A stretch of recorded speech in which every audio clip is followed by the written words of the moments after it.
Last night, for just the third time in United States history, the House of Representatives voted to impeach the president.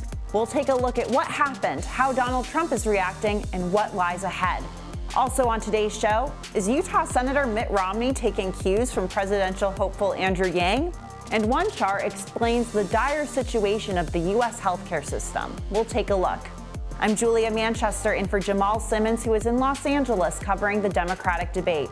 You can follow our debate coverage at thehill.com and tune in tonight on Hill TV for our live coverage starting at 7:30 p.m. And this is why you should care.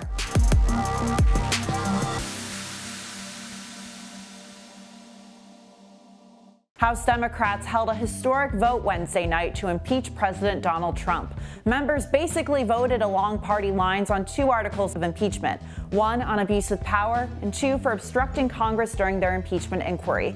Before voting, members debated for 6 hours. Here are a few highlights. You, America, have forgotten what it means to uphold the rule of law. You have forgotten what it means to say that no one is above the law. We are a struggling democracy, but even we know better than that.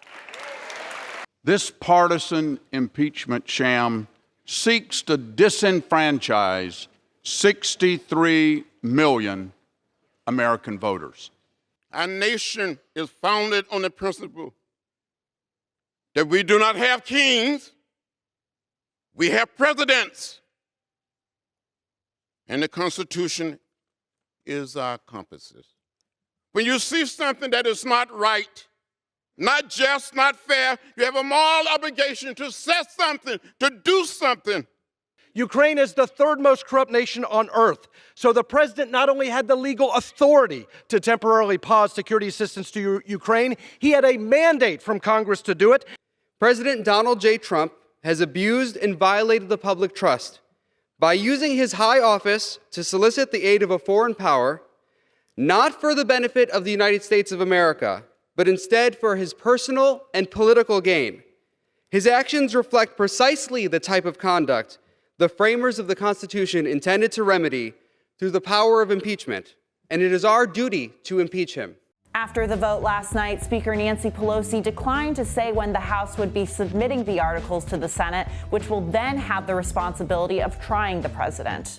We cannot name managers until we see what the process is on the Senate side, and I would hope that that will be soon. So far, we haven't seen anything that looks fair to us. President Trump seemed unfazed by the fact that he's the third president in American history to have been impeached as he spoke to a lively crowd in Michigan.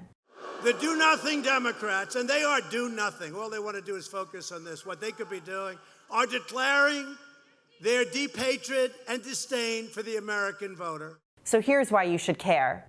The House Democrats may have wrapped up a month-long impeachment inquiry, but this is far from over. We'll keep you updated in the new year when the Senate is expected to pick up where the House left off.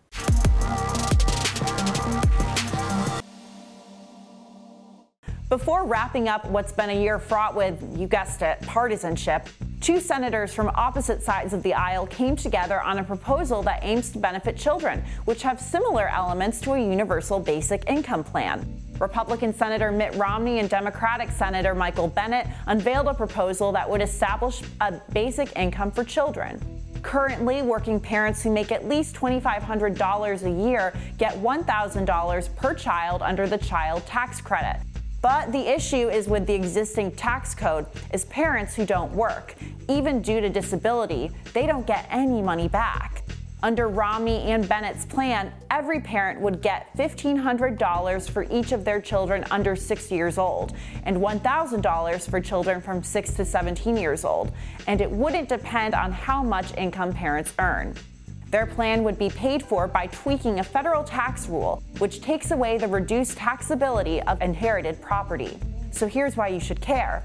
For the first time ever, even the poorest parents would be entitled to receive this benefit, regardless of how much money they make. This is good because the neediest children are the ones who end up going without. The pair's plan still needs to be analyzed to determine the economic impact. But proponents of an allowance for children say poverty among children could be reduced by millions.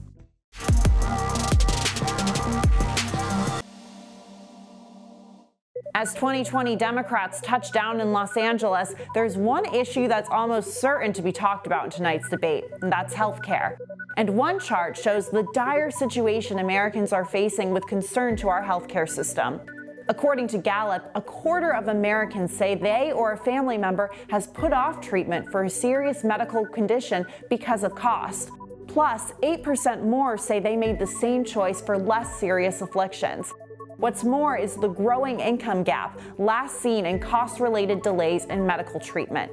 Gallup data shows in 2016, 1/4 of U.S. households that earned less than $40,000 a year reported delays due to costs. That's compared to 13% of households that earn more than $100,000 a year. Fast forward to 2019 and we see that gap widening. The rate of cost-related delays among poorer households grew to 36%, while delays for richer households stayed the same at 13%. While it's uncertain whether the respondents in Gallup's survey were covered, we know that other data that even Americans with health insurance are delaying care due to costs. Research from the Kaiser Family Foundation shows 82% of covered workers must meet a deductible before their health care coverage kicks in. That's up 19 points from a decade ago, while deductibles have also risen 162% since 2009. And new consumer price index data for all urban consumers show that health insurance costs rose about 20% in last year alone, by far outpacing other areas, even within the medical industry, like medical care services and hospital services. It's obvious why to care about this issue, and we know you already do. Healthcare is Americans' top issue facing the nation, according to a new Hill-Harris-X poll.